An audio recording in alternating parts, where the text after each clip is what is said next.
If you are looking to grind up your bankroll at the Microstakes cash games, then this is the video for you. I played 2 sessions in these games on GG Poker to show you how to crush your competition. Always be aware of tighter players and populations which play tightly.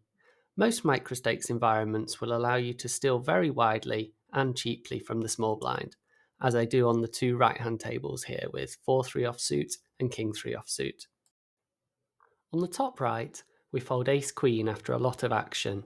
No need to get involved here. On the top left, we have a good hand, but not a great hand. It would be a bit of an overplay to bet a regular size here. Checking and facing a large bet isn't ideal either. Therefore, a blocking bet is really good. We get value from curious hands like Ace-High, we get folds from hands which may have bluffed us if we check, and we lose less versus hands like he has here, which may have bet small and we'd have been tempted to call. With 10-8 suited on the bottom right, we can apply a lot of pressure here on the flop with a big bet. It works really well to get him to fold hands like Ace-Jack, King-Queen, King-Jack, etc. We also have a backdoor flush draw, backdoor straight draw, and overcards, along with a range advantage. On the turn, we pick up some additional equity, and if we go quite large, we may get some folds from hands like a 6, a 4, pocket 5s, pocket 3s, pocket 7s, or pocket 8s. Thankfully, we do get the fold this time. The opponent was tight, which does mean that they have a tighter range pre-flop. However, it also signifies that their mentality is one where they don't want to put money in marginally. On the bottom left, we're up against another tight player. For this reason, I'm a bit wary of raising the flop. We could raise the smaller bet on the turn, but a tighter player will be overly afraid of the flush, so I'm not ruling him out from having 2 pair, sets, or straights at this point. I also think he'll be capable of folding 1 pair hands to a raise. On the river, we hit the nuts though, which is great, and he bets big, showing a lot of strength. We go all in, of course, and get quickly called by the Jack of Hearts. With pocket 5s on the top right, we called pre-flop and then checked down to fold river versus a tight player on an unfavourable board. With 7s on the bottom right, we bet small for value and protection on the flop and turn, and then go for very thin value versus primarily an ace on the river. The opponent is looser and I expect most of his better hands to have c-bet the flop, so I'm just trying to get thin value wherever possible. Bottom left, we steal with 10-5 offsuit and check call our second pair on the flop. I think a block bet would be preferable here on the river, but I end up checking this time. A7 suited top left, we call the open, but there's no need to get involved versus the squeeze. Versus the big size, I'd even be considering a fold with pocket 9s or ace-queen.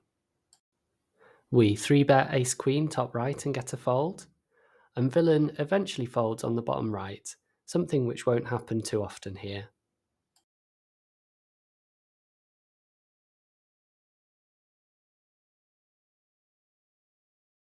With pocket 9s on the bottom left, we're facing a tighter opponent 3-betting against our mid-position open. When he bets so large on the flop, our hand becomes a bluff catcher. He's not value betting many worse hands than 9s here.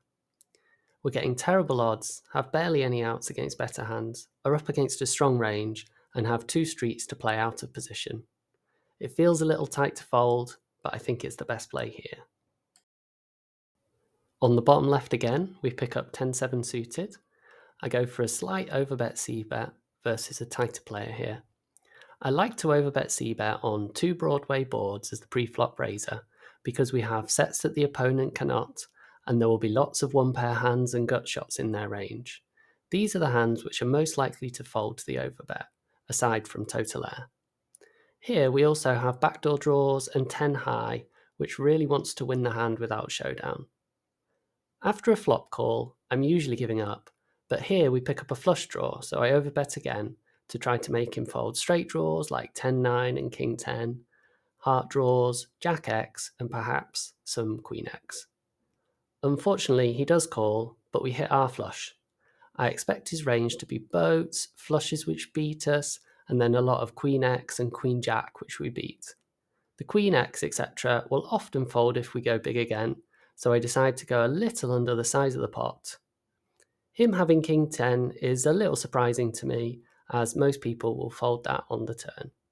On the bottom right, I go for another overbet c-bet. Again, we have sets and hands that the big blind cannot. There are lots of hands which hate to see an overbet, hands like Jack X, 10X, flush draws, even hands like King 2. And again, we have a bit of equity with an overcard gut shot and backdoor flush draw, but barely any showdown value. Unfortunately, he raises though, so we have to fold.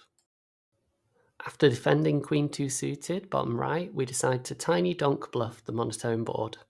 Reason being that it's very hard for the opponent to continue with large swathes of his holdings. Any Broadway hand with no heart, pocket fives with no heart, etc. Our hand has very little opportunity to win the pot if we check, so I take a little stab to try to eke out some value from a hand which otherwise has little hope. Then, in the next hand on the bottom right, I steal again with a nothing hand. On the bottom left, we have some equity with King 10. We don't want to check fold the turn, but we also don't want to put in much money with our holding. By betting the minimum, we're essentially block betting, stopping our opponent from pushing us off our equity, and we keep the door open to maybe bluff some rivers if we get called. On the bottom right with Queen 10 offsuit, we isolate a weaker player. We don't want to use too large of a sizing here, as we want to manipulate his range to be wider and weaker with a hand like this. Unfortunately, we get 3-bet though and have to fold. Top left is another spot where we block bet the river. We defend pre-flop and call the flop. On the turn, we would likely be check folding to a large size. When he checks back the turn, it does weaken his range some, but he can still easily have better hands than ours. Similar to the earlier hand, check calling a large size does not seem too appealing. Check folding neither, and betting a bigger size starts to overplay our hand. We do have a slightly better hand here than the hand before, though, so perhaps we could bet slightly more. In any event, it's nice to get a little value from a hand like this. On the bottom right, another big c-bet spot. He's a looser player, so his small blind range will not necessarily be too tight. We have a backdoor flush draw, nut advantage, range advantage, and there are a lot of hands like Jack 10, Queen Jack, 9x, etc., which hate to face a big bet. On the top left, we raise the button and get called. I elect to go fairly small on the flop, but not too small, a size which gets some value, but it may also check raise a reasonable portion of the time.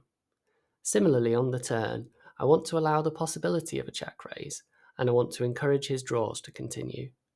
On the river, we're looking to get calls from Queen X, which there's not many combos of, and then weaker pairs like 5x or pocket 7s. Therefore, I go relatively small. Versus a raise, the question is, would he raise here for value with a weaker queen like Queen Jack? I very much doubt it, and he's unlikely to be bluffing enough. Additionally, he's fairly tight, and therefore less likely to be the type of person who would bluff here or raise for thin value. It's a tough one to fold, but I think the correct play in the long run.